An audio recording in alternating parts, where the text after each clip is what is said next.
গ্রামাঞ্চলে 100 দিনের কাজকে 200 দিনের কাজে রূপান্তরিত করা, গ্রামের নর্দমা পরিষ্কার করা, গ্রামের পানীয় জলের সরবরাহ ঠিক করার দাবিতে সোমবার দুপুরে বারাবণী গ্রাম পঞ্চায়েতের দপ্তরে সিপিআইএম ও সিন্টুর ক্ষেত মজুর সংগঠন যৌথভাবে বিক্ষোভ প্রদর্শন করার পর বারাবণী গ্রাম পঞ্চায়েত প্রধানকে স্মারকলিপি জমা দিলেন। বিক্ষোভ সমাবেশে উপস্থিত ছিলেন তীর্থঙ্কর পাত্র, শ্যামল মাঝি, তপন দাস, বাচ্চু মিশ্র, বয়সী মারান্ডি ও সিপিএমের কর্মী সমর্থকেরা। অন্যদিকে অসিত সিং জানান, সিপিএমের সময় তারা রাস্তা, নর্দমা সহ কোনো উন্নয়নমূলক কাজ করেননি। কেন্দ্রীয় সরকার 100 দিনের কাজের পয়সা বন্ধ করে দিলেও রাজ্যের মুখ্যমন্ত্রী মমতা ব্যানার্জি সরকারি ফান্ড থেকে 100 দিনের কাজের পয়সা দেবেন এবং একটা নতুন প্রকল্পের মাধ্যমে গরিব মানুষদের কাজের ব্যবস্থা করা হবে। Green Asansol, clean Asansol.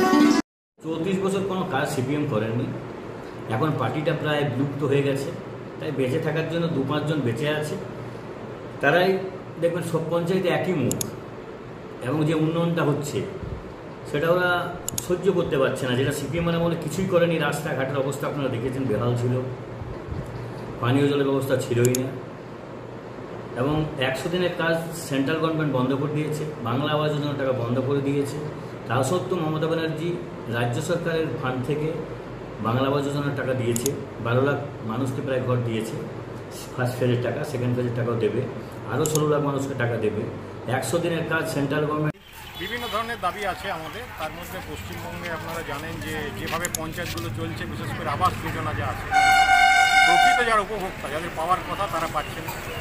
অতএব দেখবেন যে বড়লোক যারা আছে, তৃণমূল যারা করে, সেই সমস্ত অনেক মানুষ তারা একতলা বাড়ির উপর 2তলা বাড়ি হচ্ছে, সামনে বারান্দা হচ্ছে। তা আমরা বলছি আর প্রকৃত উপভোক্তা তাদেরকে বাড়ি দেন, সে যে দলেরই গরিব মানুষ যেন বাড়ি পায়। দ্বিতীয় যা বিষয়, পশ্চিমবঙ্গে দুর্নীতি আজকে এমন একটা জায়গায় পৌঁছে যে আপনারা দেখেছেন সুপ্রিম কোর্ট পর্যন্ত হস্তক্ষেপ করেছে এবং 26,000 শিক্ষকের চাকরি। আমরা বলছি 26,000 দুর্নীতিগ্রস্ত না,